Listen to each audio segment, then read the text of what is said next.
My name is Koen Vanthournout. I am with EnergyVille, which is an energy research institute in Belgium. And to briefly summarize what I will be presenting to you is the effort, the work we've done in the last 2 years on improving visibility in low voltage distribution grids. So we're talking the 230 volt, 400 volt grids here. Now, I've seen that there are a couple of distribution system operator people here around here. Any DSO people? Yes, I saw some. Of you, who can say that they have a good view, an accurate and complete view on your low voltage assets, on the state of it? Not them, no. Despite all the talks about Internet of Energy and abundant sensors, despite the rollout of digital meters, truth is we are still largely blind when it boils down to what happens in the low voltage grid. And actually, that used to be okay. I mean, it's fit and forget, right? We can predict more or less what consumption will be. There's a low simultaneity. We calculate what cable is big enough to cope with every situation, put that in the ground, and forget about it for a couple of decades. That's how we do it. Fit and forget, easy, cheap. But that is changing. That is the past.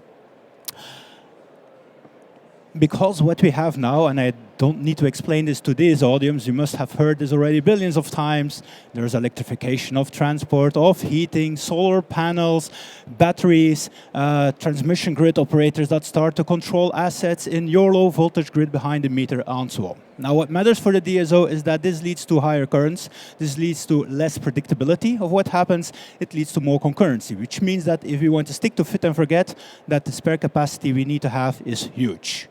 It grows huge, and that means a lot more cable, a lot more spare capacity, very costly, and stakeholders are getting upset about this because what customers and politicians and regulators want is a cheap and reliable grid, right? It impacts the whole scale of your business, from planning, what is going to happen with electrical cars, what is all this decentralized operation going to do, how can we prevent this, how can we talk to the regulator, what regulation do we need, up to operations, people starting to complain, hey, most of the time you have all this spare capacity, why can't we use it when there's no peak situation? And the key to improving on this, to make a next step, is as I already mentioned, it's visibility. The first step what you need is to make sure that we know what is happening in the grid and that we can calculate what will happen in the grid and get some fact and figures, some numbers, some solid data to support our decision making throughout this whole chain of planning up to operation. And that is basically what we have been working on at Energy in the last 2 years. About 2 years ago, we started a cooperation with the biggest Belgian distribution grid operator who operates the entire Flemish distribution system. Fluvius manages about 4.5 million connection points. To tackle these problems and to see what we can do. And basically what we've been doing is developing, if you like, a kind of digital twin, to use a fancy word, for the low voltage grids. What does that mean? Well, we've been making a power flow engine. Okay, I hear everyone thinking now, what do you mean power flow engine? Everyone has a power flow engine. This is all technology. What are you talking about? Well, yes, but we don't have a power flow engine catered for the low voltage grids. Because for the low voltage grid, you have to take into account balance. So you need a power flow that can handle 3 phases, unbalanced systems, active and reactive power. So that's what we've been doing. But most of all, we have incomplete data. We don't know exactly what cables are in the ground. Mostly we do. We barely know which house is connected to what phase. We have very incomplete data, some profiles from digital meters, but not everything is measured. And with all these blind spots in our data, still we need to have accurate view on it. So how we do it is we built a statistical power flow. So we use statistical methods to compensate for the blanks in the data.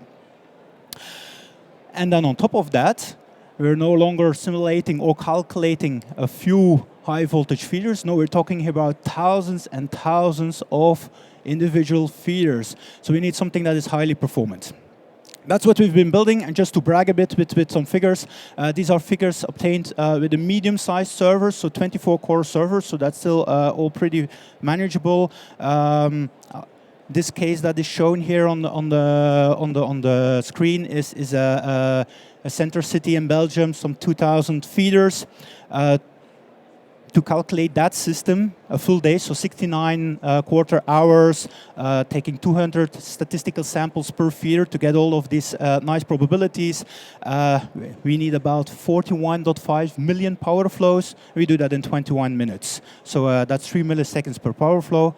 And to give you a bit of a first thing, this morning I heard from my team that we're ready to push the button for this weekend to start calculating the entire Flemish system of 235,000 feeders. And it's going to take about a day and a half, so Monday we should have a good view on how that system looks.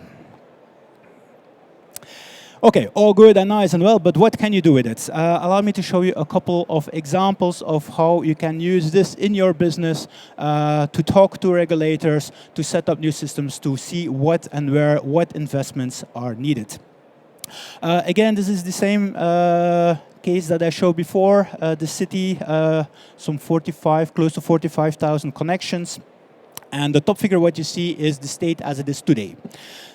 Now, mind you, the colors that you see is not exact. These are probabilistics, and this is a different thing. We are no longer talking about exact measurements. We're talking about deriving as much data as we can from what is there.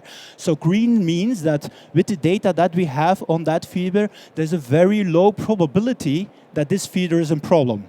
Okay, you can still be unlucky. We can still have a lot of houses on one phase or big consumer at the end of the line. But normally, this one should be okay. If it's red, that means there's a high probability for congestion, which means we have to get really lucky here with a nice spread out of the consumers to not run into problems. So this already gives you a view as to what feeders are the ones that are worthy to take a look at. And what we do on that is going to see what happens if all these evolutions roll out. This is a case for massive rollout of electrical vehicle. What you see is if half of these connections would have a charging station for an electrical car. On the one side is slow charging, monophase 60 amp. On the other hand is fast charging. So if they all would use three-phase 32 amp charging, and well, you see the red popping up. Fast charging, not unexpected, is quite bad for the system. It's to be avoided. But what we give here is facts and figures and numbers that you can use and go to the regulator to tell to them and explain why it's necessary to stimulate certain behavior and to slow down other stuff. One thing that's not here that's also very interesting, what we saw is that, and that's something that the normal power flows you don't get, is the importance of imbalance in the grids, in the low voltage grid. If people start charging fast, monophase 32, which we see a lot at the current generation of electrical vehicles, that is really bad and to be avoided. Rather have them charge three-phase 16, nicely spread out, which is better for the consumer because it's faster charging, but it would save you about only half of the grids that would run into problem compared to monophase 32 charging. So that's one to take home. Other case, massive rollout of photovoltaics, same city, what if 25, 50%, 75%, everyone has a solar station, what if that has solar panels, what if that's a 2 kilowatt peak installation, 4 kilowatt peak, 8 kilowatt peak installation. And the interesting here is the points I connected. This is 3 ways to roll out 60 megawatt peak into this city. And what you see that is it's better to have everyone a small one than to have few biggies. Again, the imbalance. In one case, in this city, we know that about 7%, if everyone has 2 kilowatt peaks, about 7% of the feeders will need some action to avoid congestion. If you allow 1/4 of the people to have a 8 kilowatt monophase installation, which is big, I agree, then that number grows over 10% of the feeders that would need reinforcement. All right, those are large-scale, high-scale numbers. Closer to the operations, we can also zoom down. As you've seen, we can get a very pretty accurate view on which feeders are most endangered, have the highest risk for congestion. Now, if a feeder gets into problem now, what is the way of operating?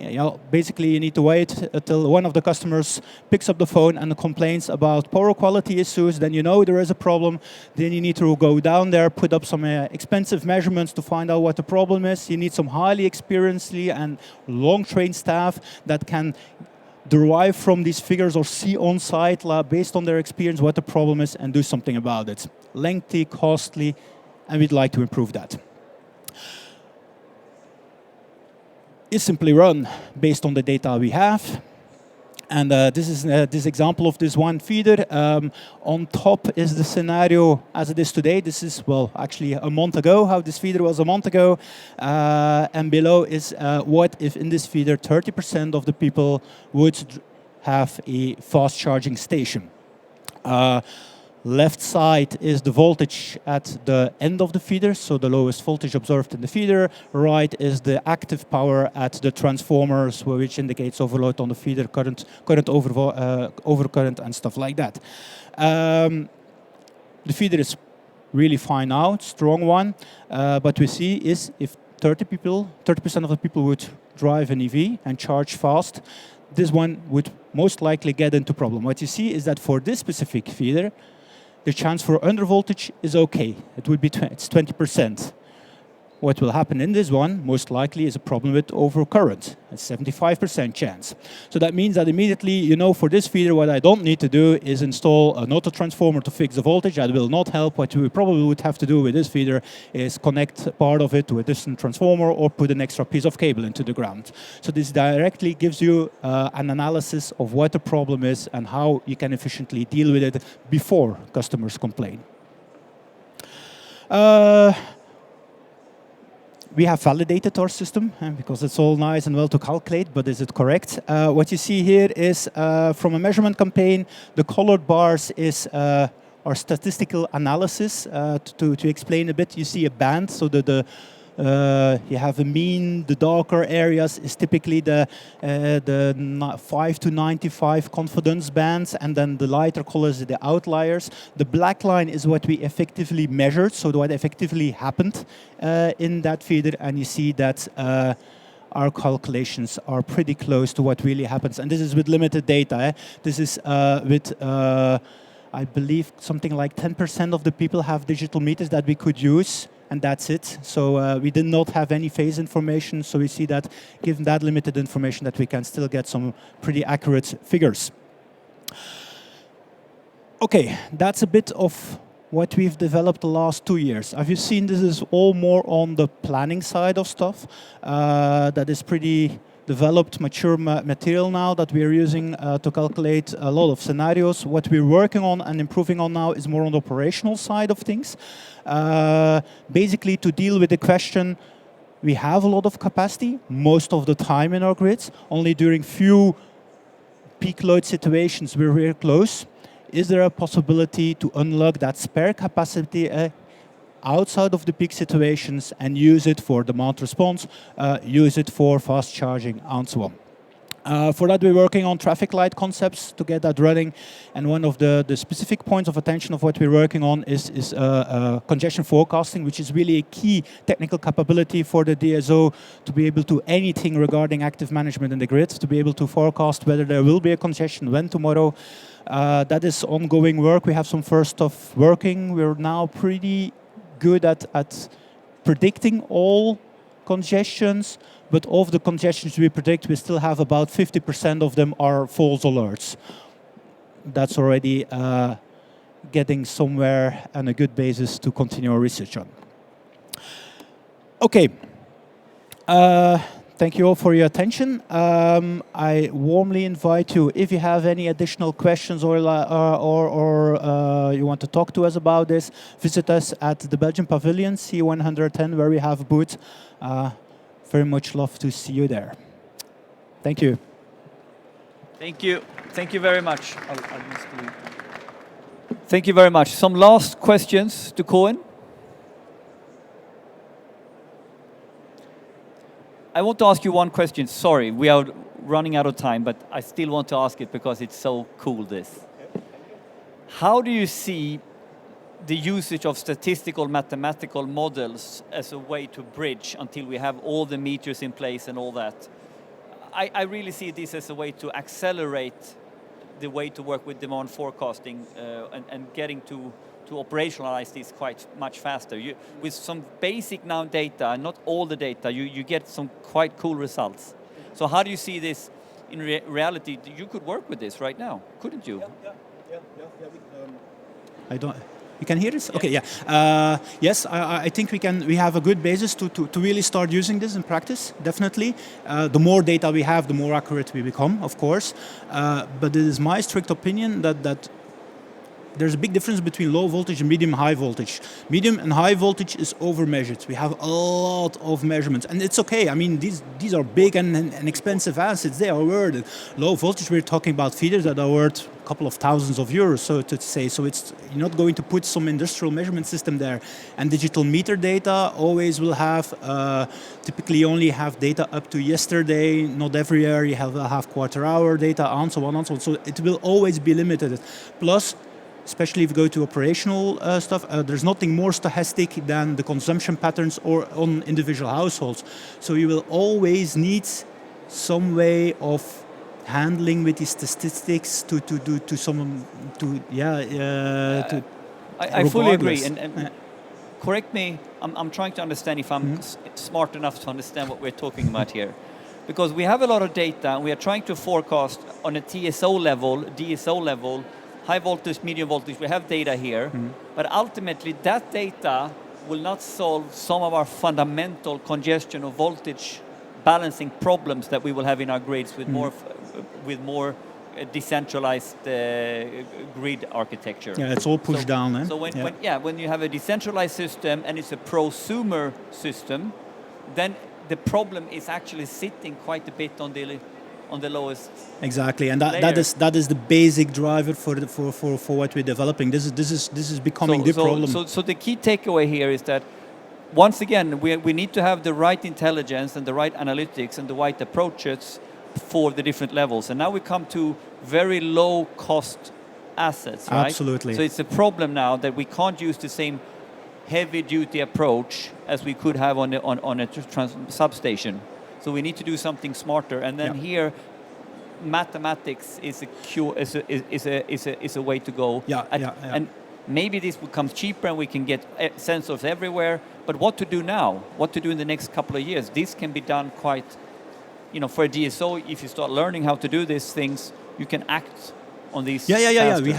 I think. Well, of course, we used a lot of all the nice and very cool evolutions in AI, data science, and so on. And that's a bit what we did. We put AI and asset management together. We can still improve, but I think indeed that we have a good and solid basis to really start using this. And in fact, if you look around to all the technology providers here, you see many of them venturing their first steps into this area. Okay. So tying this back, I want to finally say thank you for all being here and sticking with us for quite a long session. But tying it back to the opening remark, the technology is one thing, but it's about the team. It's about really different skill sets that needs to work together with the core domain experts. And it's about understanding a lot of different facets to go from data to value. From data to value. And we saw some holistic dimensions on this, and then we deep dive down on protocols on some examples. I hope you all enjoyed this session.